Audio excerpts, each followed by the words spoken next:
Trastornos de ánimo perinatales.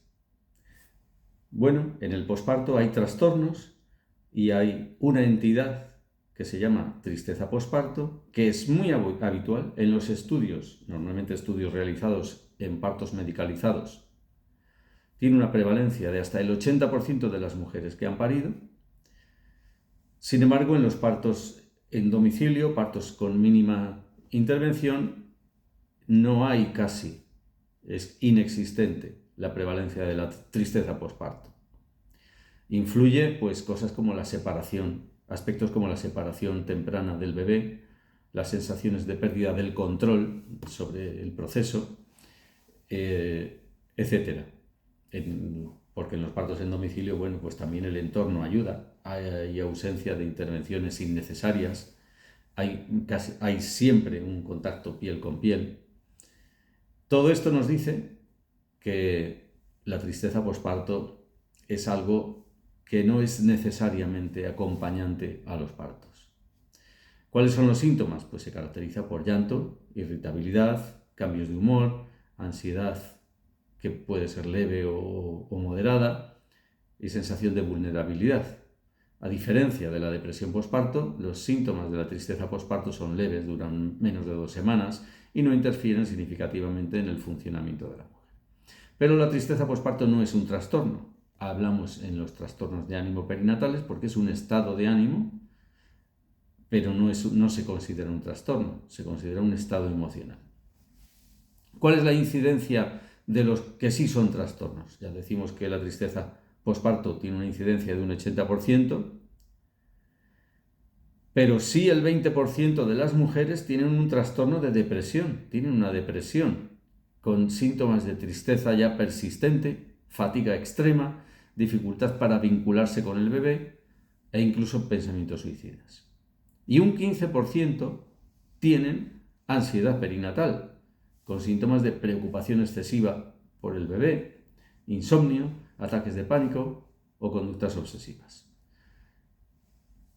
Otro trastorno ya a mucha distancia en incidencia de estos es la psicosis puerperal, que la sufren un 1 por 1000 de las mujeres. Es una urgencia psiquiátrica con alucinaciones, con delirios, con conductas desorganizadas y con ideas paranoides de daño hacia ella o a sí misma o hacia su bebé. Y un 25% de las mujeres que tienen un trastorno bipolar asintomático ya en tratamiento con éxito, tienen una recaída en el parto, con alucinaciones, con delirios, con episodios depresivos, maníacos mixtos, con cambio de estado de ánimo, con mayor riesgo de psicosis puerperal, claro. Herramientas para el diagnóstico de los trastornos de ánimo perinatales, pues son la escala de depresión postnatal de Edimburgo y el cuestionario de ansiedad generalizada GAD-7. La escala de depresión postnatal de Edimburgo se compone de 10 preguntas, es muy sencillito. Una puntuación mayor o igual de 13 indica riesgo elevado. Y las preguntas son del tipo de: he sido capaz de disfrutar cosas como antes, y esa puntúa de 0 a 3. Todos los ítems, los elementos, puntúan de 0 a 3. Una puntuación menor de 13 indica que hay poco riesgo. Y ejemplos de los elementos que se preguntan son: he sido capaz de reír y ver el lado positivo de las cosas. Y puedes responder tan a menudo como antes, no tan a menudo como antes, mucho menos que antes. Otra pregunta de ejemplo: he sentido que las cosas me abruman.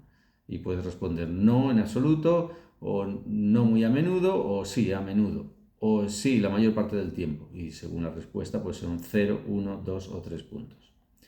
Vamos con el cuestionario de ansiedad generalizada. Consta de 7 preguntas que se puntúan también de 0 a 3 y el máximo son 21 puntos. Una puntuación mayor o igual de 10 sugiere ansiedad clínica.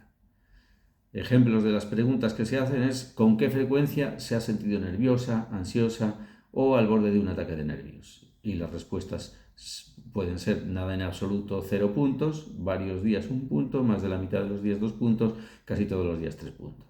Otro ejemplo es con qué frecuencia se ha preocupado demasiado por diferentes cosas, y las respuestas posibles son pues similares a la anterior. Interpretación, puntos de 5 a 9 es ansiedad leve, de 10 a 14 moderada y de mayor o igual que 15 ansiedad severa. El diagnóstico de diferenciales con depresión mayor, trastorno obsesivo-compulsivo, trastornos por ansiedad o condiciones médicas como el hipotiroidismo, anemia o deficiencias nutricionales. ¿Y los factores de riesgo de los trastornos de ánimo perinatales cuáles son? Pues son personales o obstétricos. Los personales, pues una historia previa de depresión o de ansiedad o de trastorno bipolar, eventos traumáticos previos. Y los obstétricos, pues complicaciones durante el embarazo, durante el parto o intervenciones excesivas o violencia obstétrica, por ejemplo. Y sociales, ¿cuáles son los factores sociales? Falta de apoyo familiar, estrés financiero, estrés laboral, violencia doméstica. El tratamiento de los trastornos de ánimo perinatales, pues es la psicoterapia, por ejemplo, terapia cognitivo-conductual para manejar los pensamientos, terapia interpersonal que mejora las relaciones y los roles sociales, o terapia familiar para integrar a la pareja y la familia. Y si con esto no basta, pues a veces hay que usar en la depresión antidepresivos ISRS como la sertralina o benzodiazepinas, siempre y cuando se usen a corto plazo. Y para el trastorno bipolar, pues litio